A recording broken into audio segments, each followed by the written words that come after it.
Buku berjudul Berawal dari Kandang As-Sakinah yang penuh ketenangan menuju kota suci Makkah yang penuh keberkahan oleh Syafiyuddin Munazam masih dalam proses pendaftaran ISBN. ISBN, International Standard Book Number, adalah kode pengidentifikasian buku yang bersifat unik. Informasi tentang judul, penerbit, dan kelompok penerbit tercakup dalam ISBN. Di antara kisah yang terdapat di dalam buku bermula dari Kandang As-Sakinah yang penuh ketenangan menuju kota suci Makkah yang penuh keberkahan, adalah sebagai berikut. Kesan pertama di rantauan. Setelah berangkat dari kampung halaman menuju Bandara Internasional Soekarno-Hatta Jakarta, kemudian penerbangan dilanjutkan menuju Bandara Internasional King Abdul Aziz Jeddah. Si Udin pun tiba di Arab Saudi dengan selamat dan esok harinya dijemput oleh seorang yang sudah diberitahukan akan mengurus keperluannya untuk bersekolah dan si Udin tinggal di penginapannya, maka beliau dianggap bapak kos oleh si Udin. Dan karena beliau juga salah seorang pengurus yang dipercaya oleh bos travel penyelenggara haji dan umrah, maka si Udin pun diajak ikut membantu melayani para tamu Allah yang akan datang berhaji. Si Udin menurut saran beliau karena bagi si Udin beliau orang yang pengalaman jadi lebih mengetahui keadaan di Arab Saudi. Setelah selesai pelaksanaan haji, si Udin pun diajak ke sekolah oleh bapak kos dan dia didaftar masuk mulai kelas 1. Karena si Udin terlambat datang mendaftar di sekolah, maka dia cuma masuk sekolah sebagai pendengar atau disebut mustami, jadi belum tergolong murid resmi. Si Udin masuk sekolah tiap hari, tapi karena masih belum resmi maka salah seorang teman mengajaknya mengurus para tamu Allah yang datang berumrah supaya si Udin terbiasa melayani para tamu Allah. Bila selesai melayani tamu Allah maka si Udin masuk sekolah lagi, jadi karena status mustami atau pendengar masih belum terikat aturan sekolah. Selama setahun si Udin jadi pendengar mustami, maka saat pendaftaran dibuka, teman-teman si Udin saat masih berstatus mustami meminta si Udin jangan mendaftar di kelas 1 tapi mendaftar di kelas 3 saja karena menurut mereka si Udin sudah sarjana, masa harus dari kelas 1. Kadang mengingat peristiwa ini si Udin tertawa sendiri karena bapak kos mendaftarkan dia di kelas 1 sedangkan teman-temannya di sekolah menganjurkan dia mendaftarkan diri di kelas 3. Akhirnya si Udin pun berhasil tes di kelas 3 dan mulai aktif sekolah tiap hari. Setelah resmi sekolah, tawaran bekerja melayani para tamu Allah jarang si Udin terima karena aturan sekolah sangat ketat. Jangankan tidak masuk untuk bekerja, sedangkan tidak masuk karena sakit saja bisa dihukum bila tidak mengirim kabar ke sekolah lewat surat. Tidak bisa cuma lewat telepon, SMS atau lewat menitip pesan kepada teman. Kalau tidak masuk 3 hari tanpa kabar maka pihak sekolah dapat memecat siswa bersangkutan. Si Udin dan teman-temannya boleh minta izin tidak masuk sekolah untuk bekerja paling seminggu dalam 3 bulan.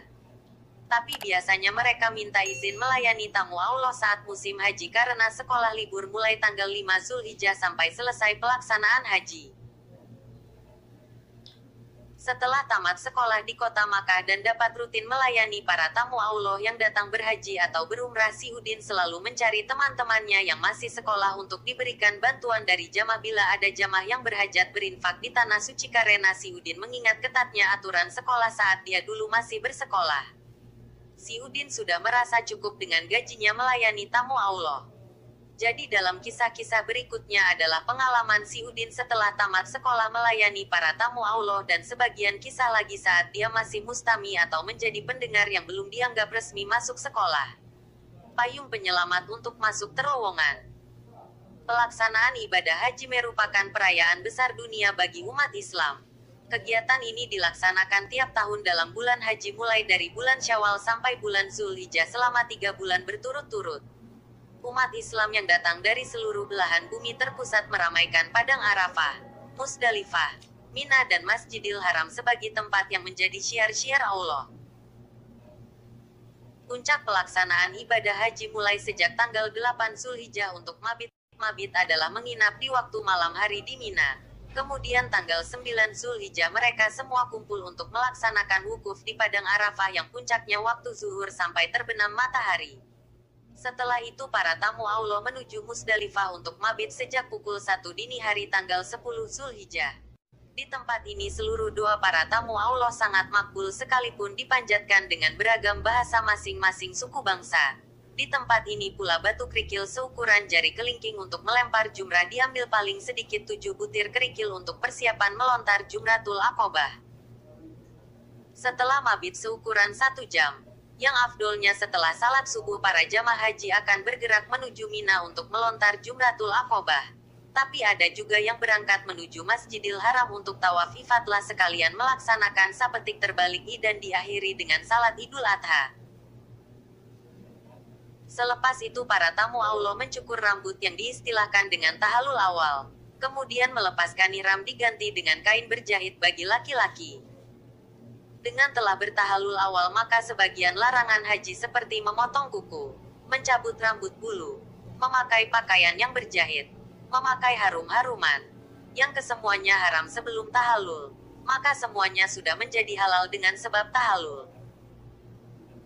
Sedangkan menikahkan oleh wali, menikahi bagi wanita, menikah bagi laki-laki serta berhubungan suami istri masih haram dilakukan sampai tahallul kedua atau tahallul tsani. Di Mina para jamaah haji berkumpul kembali untuk mabit dan melontar jumrah. Setiap jamaah haji boleh memilih antara nafar awal atau nafar tsani tergantung keadaan masing-masing atau tergantung program dari setiap travel yang telah disusun dari tanah air. Nafar awal artinya meninggalkan Mina setelah melontar 3 jumrah secara berurutan mulai dari Jumratul Ula, Jumratul Wusta dan Jumratul Aqobah selama 2 hari yaitu tanggal 11 dan 12 Zulhijjah. Sedangkan nafar tsani atau nafar akhir adalah meninggalkan Mina pada tanggal 13 Zulhijjah. Selanjutnya bagi para tamu Allah yang belum tawaf ifadah dan sapetik terbalik maka sepulang dari Mina mereka kadang ke hotel dulu baru kemudian tawaf ifadah dan sapetik terbalik. Si Udin tiap tahun melaksanakan haji. Pada saat haji kedua atau 2 tahun setelah dia tinggal di Makkah mendapat tugas melayani satu keluarga. Karena jamaah yang dibantu ini membawa seorang bapak yang kurang sehat, tak bisa berjalan sendiri akibat kena stroke. Maka si Udin bertugas mendorong beliau selama pelaksanaan ibadah haji mulai dari hotel transit sampai hotel Makkah dan Jeddah. Biasanya para tamu Allah yang memakai aturan yang dulu mereka menyewa 4 hotel. 1 hotel untuk di Madinah, 2 hotel di Makkah yaitu hotel dekat Mina namanya hotel transit sedangkan hotel yang dekat dengan Masjidil Haram disebut dengan hotel Makkah. Dan hotel terakhir di Jeddah biasanya untuk kepulangan para tamu Allah supaya tidak terhalang ke Bandara Internasional Arab Saudi di Jeddah. Karena kota Jeddah bila musim haji sangat padat jadi laju kendaraan sangat pelan. Pada tanggal 9 Zulhijjah si Udin bersama jamaah pergi ke Arafah setelah salat subuh karena program travel tempatnya kerja memakai paket Arafah tidak tarwiyah ke Mina dulu. Jadi langsung ke Arafah.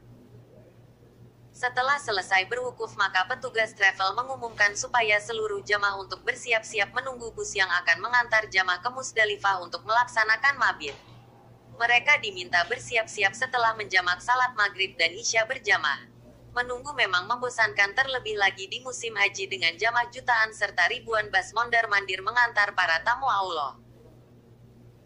Dan juga paket travel memakai setengah plus maka bas pengantar Arafah Mina tidak khusus. Tapi giliran sehingga jamaah yang menunggu bas saling berebutan untuk duluan naik.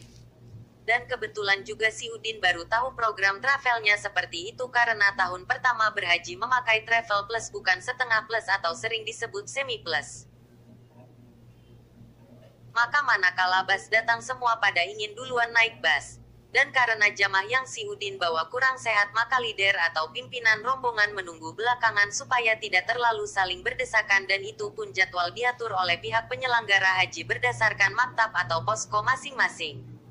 Dari habis salat maghrib sampai pukul 3 malam menjelang subuh baru si Udin dan rombongan jamaahnya dapat bas. Pada saat itu di Arafah berhembus angin dingin yang agak kencang bapak yang stroke sampai melorot dari kursi roda karena kedinginan. Sehingga bukan pantat yang di tempat duduk kursi roda tapi punggungnya yang bersandar. Ingin tertawa tak sopan. Apalagi bapak ini sampai kejang dan kakinya lurus tak bisa ditekuk jadi bagaimanapun ditaruh supaya duduk di kursi roda tetap tidak bisa. Saat naik bus menuju Musdalifah, si Udin dibantu 4 orang supaya bapak yang sakit bisa dinaikkan ke dalam bus. Tiba di Musdalifah, jalan yang dilalui berpasir dan berkerikil jadi roda kursi tak dapat berputar normal. Akhirnya pimpinan rombongan jamaah haji leader dan sebagian jamaah mengangkat bapak melewati pasir dan kerikil dan berhenti di tempat yang agak keras serta datar untuk mabit sekalian memungut batu. Batu kerikil di tempat itu memang mudah dipungut, tapi si Udin yang membawa roda kewalahan dengan kondisi jalan yang seperti itu. Setelah cukup waktu mabit di Musdalifah, maka para tamu Allah berebutan bus lagi menuju Mina. Si Udin lagi dibantu membawa bapak yang sakit masuk bus. Ternyata ujian tak sampai di situ. Di dalam bus ada bau bensin tercium. Saluran mesin bus mungkin bocor sehingga bau bensin masuk ke dalam tempat duduk penumpang. Keadaan ini terus berlangsung dari Musdalifah sampai bus tiba di Mina. Tiba di Mina, bapak yang didorong langsung pingsan sedangkan si Udin yang mendorong ikut pingsan. Innalillahi wa inna ilaihi rajiun. Sungguh berat perjuangan jadi tamu Allah. Tak lama datang mobil ambulans membawa bapak ke rumah sakit sedangkan si Udin saat itu masih setengah sadar sambil melihat bapak yang didorong dimasukkan ke mobil ambulans. Si Udin sadar dari pingsannya bingung karena jamaah sudah tidak ada di tenda Mina. Si Udin cuma mendapati seorang nenek yang tak bisa jalan. Untung nenek sudah kenal dengan si Udin sejak di hotel transit. Akhirnya si Udin bertanya ke nenek. "Nek, jamaah yang lain pada kemana?" Nenek menjawab, "Mereka semua pergi melontar jumrah." Si Udin bertanya lagi, "Kenapa nenek ditinggal?" Nenek menjawab, "Saya tak kuat berjalan." Si Udin bertanya, "Nenek sudah salat subuh?" Nenek menjawab, "Sudah." Tak berapa lama si Udin dan nenek diminta keluar oleh petugas. Katanya pihak travel tak menyewa tenda di Mina, cuma menyewa tenda di Arafah. Akhirnya si Udin keluar membawa tasnya, kursi roda, tas jamaah yang sakit, wireless yang dipakai selama di Arafah, dan nenek serta barangnya. Setelah lama berjalan tibalah si Udin dan nenek di pintu terowongan menuju Jamarat. Tapi di sana tidak boleh masuk bagi jamaah haji yang hendak melempar jumrah membawa barang karena akan sangat berbahaya. Akhirnya si Udin mengajak nenek mencari taksi di sekitar Mina. Setiap orang yang ditanya mereka selalu bilang, "Inta Majnun, kamu gila. Mana ada taksi sekarang?" Si Udin dan nenek jadi tertawa. Pulang lewat terowongan tidak diizinkan masuk. Mencari taksi dibilang gila. Si Udin dan nenek terus berjalan sampai melewati 3 terowongan yang menjauhi Mina sehingga melewati perkemahan jamaah haji asal negara-negara Eropa yang pintu kamar mandinya tinggi-tinggi. Setelah lama jalan sambil melihat nenek yang kepanasan dan kecapean berjalan terus semakin menjauhi Mina, akhirnya si Udin dapat ide setelah melihat payung yang dibawa nenek. Si Udin minta ke nenek supaya tas-tas ditaruh di sisi kiri dan kanan sedangkan wireless di pangku dan satu tangan membawa payung sambil menutupi barang bawaan, dan si Udin membawa ransel sambil mendorong kursi roda yang diduduki oleh nenek. Alhamdulillah. Cara ini berhasil. Si Udin bisa menuju lontaran untuk melontar sekalian melontarkan lontaran nenek. Setelah selesai melontar kemudian kembali ke hotel transit setelah hampir zuhur. Mulai jalan dari selepas subuh sekitar pukul 6 pagi. Seharusnya jarak lontaran dengan hotel transit bisa ditempuh normalnya setengah jam, tapi karena disuruh muter terus oleh petugas sehingga memakan waktu sampai 5 jam. Karena itulah para jamaah haji disyaratkan supaya sehat jasmani dan rohani, karena itu juga termasuk makna mampu sebagai syarat wajib haji. Demikianlah salah satu di antara 70 buah kisah yang menjadi sub-sub judul dalam buku ini. Semoga kisah-kisah dalam buku ini menjadi sumber inspirasi dan juga bermanfaat untuk para pembaca. Amin. Wassalamualaikum warahmatullahi wabarakatuh.